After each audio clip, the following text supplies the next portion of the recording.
Hello, I just want to do a quick video in relation to a comment that I received a few days ago, and it's a brilliant comment, by the way, thank you, where you're asking about the attention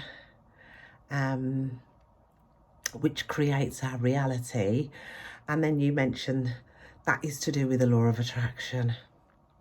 I've never heard it like that before, and when I pondered on the question, it's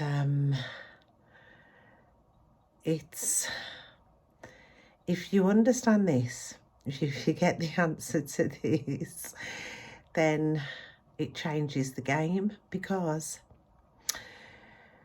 to experience attention means that we are seeking outwards. And if you understand what it means to pay attention, it means that you are the self, which is where all the power is leaving, is turning away from its true nature. So the attention is the power of the self going out. And when that happens, it's a field of potential and possibilities. Anything can happen, because we are paying for it. We are saying, I want that experience, I want that, I want that. And that's why the law of attraction says that you attract who you are, not what you want. So if the attention goes out, and as soon as it goes out, there's a sense of lack. As soon as attention goes out, but because through habit and through tendencies, we've done it so often, it doesn't feel like lack. It feels normal. It feels normal. So, if you, with the attention right now, if you focus on something and then widen the gaze and go back, you're in the seat of noticing, or it's called witnessing. You're just noticing. The more that you can be in noticing, you are pulling back that power that went out through attention to pay for the experiences that are manifested.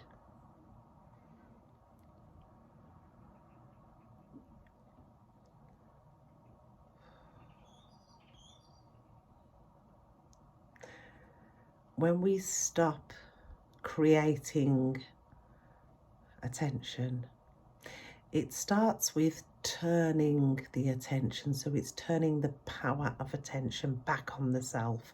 And we notice the internal environment of the body mind.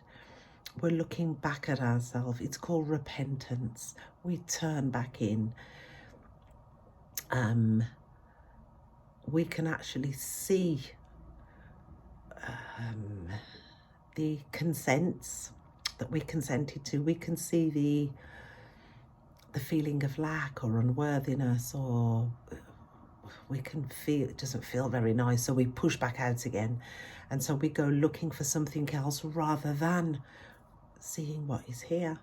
But through the noticing, just letting go of the attention and just being the seat of noticing, then we may experience some low vibrations, anger, fear, unworthiness.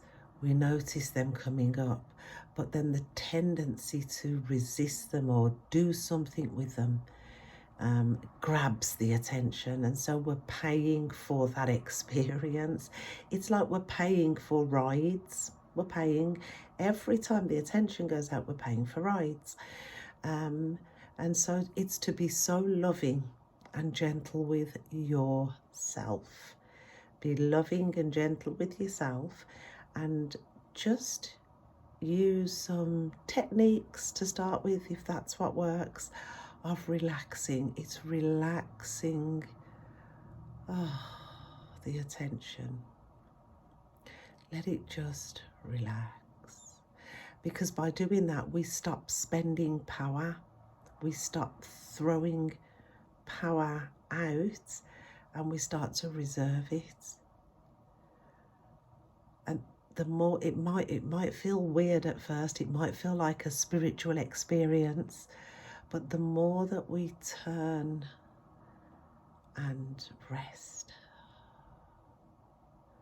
we are no longer going out compromising the power of being. And when we turn and we become that, it's actually the highest form of self-care. It's the highest form of worship. It's the highest form of anything, because we are through the power that goes out, it comes back coloured, and it recognizes its own true nature. It recognizes existence.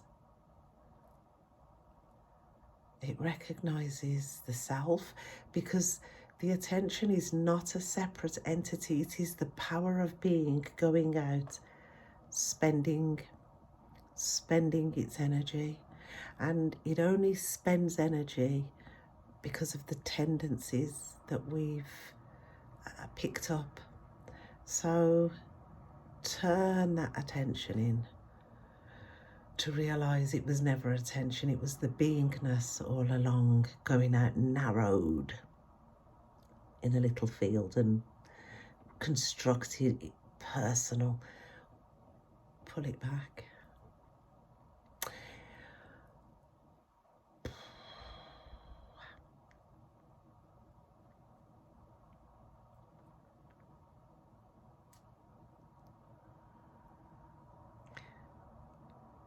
The attention is one of the greatest powers, because it is the power of the self. The power of the self going out as a narrow thing. But it's not a narrow thing if you widen it. It's as if it never existed.